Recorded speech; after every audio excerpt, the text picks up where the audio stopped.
রাজধানীর ভাসানটেকে নির্বাচনী জনসভায় মানুষের ঢল। উন্নত বাংলাদেশ গড়তে ধানের শীষে ভোট চাইলেন তারেক রহমান। সরগরম ভোটের মাঠ, রাজধানী সহ দেশের বিভিন্ন জায়গায় প্রার্থীদের জনসংযোগ। দুটি বিশেষ দলকে সরকারের কিছু কর্মকর্তা প্রশ্রয় দিচ্ছেন, অভিযোগ ঢাকা ৮ আসনের বিএনপি প্রার্থী ও দলের স্থায়ী কমিটির সদস্য মির্জা আব্বাসের। বিএনপি একটি পরীক্ষিত দল উল্লেখ করে ধানের শীষের পক্ষে ভোট চাইলেন মির্জা ফখরুল ইসলাম আলমগীর। ঢাকার একটি আসনও বিএনপিকে দেয়া হবে না, একটি দলের এমন বক্তব্যের জবাব ইশরাক হোসেনের। জামায়াতের আমির ডাক্তার শফিকুর রহমান বলেছেন, কেউ ভোট ডাকাতি করতে এলে রুখে দেয়া হবে। এনসিপির মুখ্য সমন্বয়ক সার্জিস আলম বলেছেন, নির্বাচনের আগে জনদরদি হয়ে ওঠা এবং পরে নিখোঁজদের বয়কট করতে হবে। একটি দল ঘাবড়ে গিয়ে নির্বাচনের মাঠে ভয়ের পরিবেশ তৈরি করছে, অভিযোগ এনসিপির আহ্বায়ক ও ঢাকা ১১ আসনের প্রার্থী নাহিদ ইসলামের।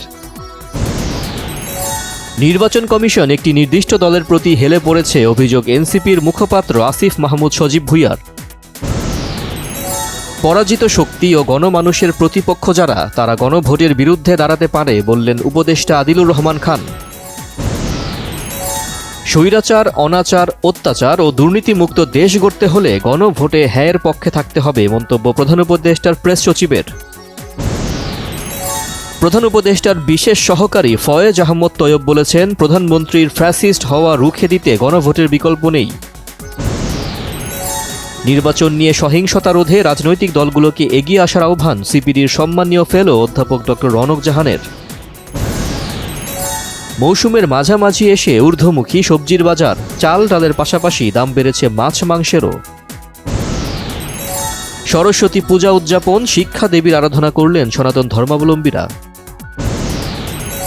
ইরান ঘিরে বড়সড় সামরিক বহর মোতায়েন করে তেহরানকে নজরদারিতে রাখার হুঁশিয়ারি ট্রাম্পের। সংসদ ভেঙে দিয়েছেন জাপানের প্রধানমন্ত্রী সানায়ে তাকাইচি। শুক্রবার পার্লামেন্টের স্পিকার আনুষ্ঠানিকভাবে নিম্নকক্ষ ভেঙে দেওয়ার ঘোষণা দেন। যুক্তরাষ্ট্রে অবৈধ অভিবাসী ধরপাকড় অভিযানে এবার ৫ বছরের শিশুকে আটক করে সমালোচনায় আইস। বিশ্বকাপের ভেন্যু বদলের দাবিতে বিসিবির আবারও চিঠি, আইসিসির স্বাধীন কমিটির হস্তক্ষেপ চায় বাংলাদেশ।